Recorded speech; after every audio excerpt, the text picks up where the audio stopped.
Perkenalkan, nama saya Nikolaus Musa Mangjati Darato, nama baptisnya Nikolaus. Saya syahadat pada tanggal 25 Desember 2016.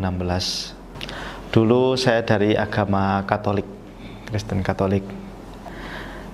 Ketika SMA saya sempat sekolah di Seminari San Domingo Hokeng.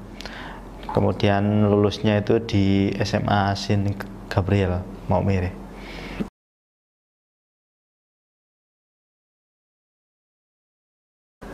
Awal mula saya tertarik tertarik untuk mencari tahu lebih dalam tentang Islam karena waktu itu ada acara ruqyah. Di situ ustadznya bilang si pasien yang diruqyah itu kerasukan jin baptis. Karena waktu itu saya masih Katolik, secara spontan kan saya nggak terima itu. Soalnya di Katolik sendiri itu nggak ada yang namanya jin baptis. Kalau nama baptis ada, jadi nama yang ada di orang-orang Katolik seperti nama saya Nikolaus Musa, berarti Nikolausnya itu adalah, kalau menurut si peruqyah itu ketika seseorang itu sudah diberi sakramen krisma atau dibaptis, apalagi itu dengan proses atau acara ataupun bahkan seperti ritual, maka di situ kita berhubungan sama jin. Apalagi ketika ritual seperti krisma, itu kan ritualnya kan dilambangkan dengan api. Kalau baptis dilambangkan dengan air. Dan di Katolik itu pasti ada lilin sama air. Makanya bisa jadi melalui proses itu kita itu membuat hubungan sama jin itu. Makanya ketika seseorang itu dinamakan Santo Nikolaus, contoh seperti saya Nikolaus Musa, berarti santonya itu ada Santo Nikolaus. Kalau menurut kepercayaan Katolik, berarti kita itu diurapi atau dibimbing, disertai oleh Santo Nikolaus. Sedangkan menurut ustadznya itu ketika seseorang meninggal itu kan putus hubungan sama dunia, yang ada itu hanya jin korin dan juga jasadnya, karena jin itu berumur bisa ribuan tahun. Makanya ketika seseorang itu minta pertolongan langsung mungkin kepada makam atau kepada mungkin foto nenek moyang atau sebagainya, sebenarnya yang diminta tolong itu bukanlah si orang tersebut, tetapi bisa jadi itu adalah sarana jin korin untuk mengelabui seseorang. Jadi apalagi untuk kita yang muslim, itu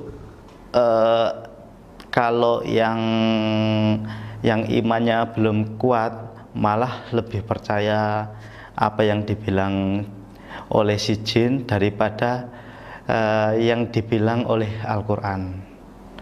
Makanya ketika itu saya juga sempat tak hubung-hubungkan sama apa kata guru saya ketika saya di seminari. Jadi guru saya pernah mengatakan untuk menjadi seorang santo itu butuh waktu yang lama dan butuh biaya yang besar. Dan contoh santo yang termasuk paling cepat untuk dinobatkan menjadi santo adalah Paus Paulus Paus Yohanes Paulus kedua. Kenapa beliau itu dengan cepat dinobatkan sebagai santo? Ya karena semua orang itu tahu ceritanya beliau. Jadi ketika beliau jadi paus kan selalu diekspos. Sedangkan paus-paus yang sebelumnya itu paling enggak ceritanya itu harus dikenal seluruh dunia, cerita baiknya maksudnya. Terus kalau orang yang enggak terkenal, otomatis kan itu butuh buku, butuh surat kabar, butuh karangan-karangan untuk memperkenalkan kisah seorang paus atau kisah seorang yang dianggap soleh atau suci tadi.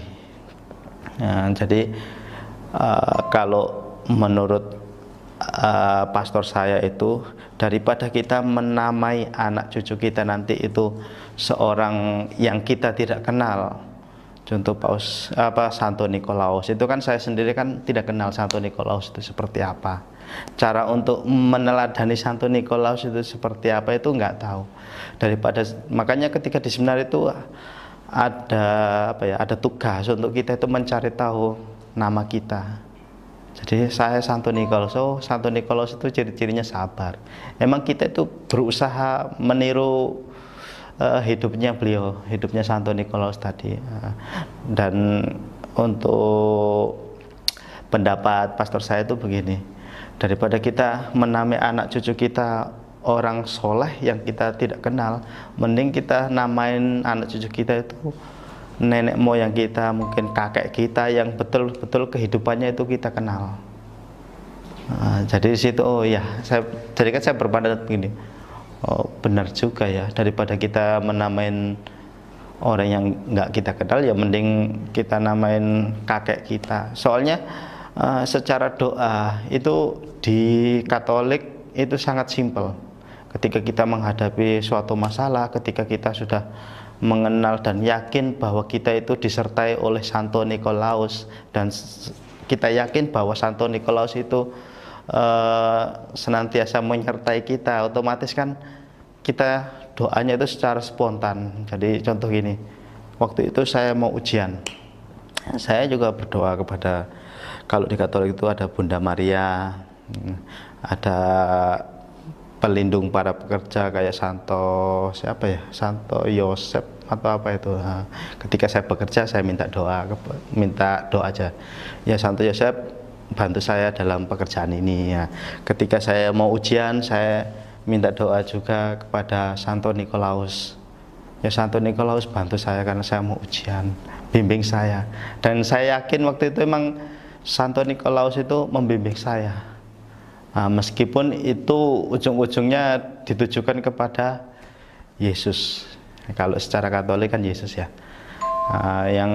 Yang bikin saya tidak terima itu kok disebut jin gitu loh. Dan disebut jin berarti bukan orangnya, tapi jin korinnya. Berarti jin yang mengikuti orang tersebut. Contoh jin, anggap aja nama kakek saya, contoh kalau nama saya kan Nikolaus Musa Mangjati, anggap aja nama kakek saya itu Mangjati. Terus yang kita minta tolong kepada Mangjati tadi, kita berpikir bahwa itu kakek kita yang menolong kita, tetapi itu kalau menurut si perukiah itu adalah jin yang senantiasa mengikuti kakek kita. Dia itu bisa jadi dia itu berbuat jelek kepada berbuat, maksudnya menipu kita, bisa jadi dia juga membantu kita. Yang saya nggak terima itu kan karena si perukiah itu kan melarang, nggak boleh menggunakan itu. Maksudnya jangan sampai si itu tadi ngikutin kita, makanya harus dilepas dari tubuh kita. Dan saya dulu waktu itu memang saya percaya bahwa waktu itu memang saya pernah dikasih sakramen Krisma. Sakramen Krisma itu sakramen setelah sakramen baptis. Jadi kalau di Katolik itu di situ pengurapan tapi lambangnya menggunakan api. Kalau dibaptis kan lambangnya menggunakan air. Jadi aku membaptis kamu dengan air gitu. Kalau krisma tadi lambangnya api, itu disamakan dengan peristiwa Rasul Paulus dan sahabat-sahabat yang lain itu mendapat karunia Roh Kudus. Jadi api itu lambangnya Roh Kudus. Nah, jadi berupa waktu itu kalau di kitab suci Alkitab itu dibilang itu ada lidah-lidah api yang menyertai para rasul seperti Paulus. Nah, makanya saya menarik kesimpulan waktu itu, Bang, oh, bisa jadi ketika itu saya ada hubungan sama jin. Makanya ketika saya pun adik saya diruqyah itu ada koneknya. Maksudnya ketika diruqyah terus dan ketika apa ya, ketika ibaratnya pas konek itu pasti yang keluar itu bukan omongan saya tapi lebih banyak omongan si jin baptis tadi. Nah, makanya dari itu saya mulai membuka hati untuk mau belajar Islam. Jadi saya nggak langsung syahadat, tetapi saya mencari tahu dulu. Yang kedua, ketika seorang Katolik itu percaya bahwa Yesus itu adalah juru selamat, berarti kan otomatis dia percaya bahwa Yesus itu mati di salib. Nah, jadi betul-betul mati di salib.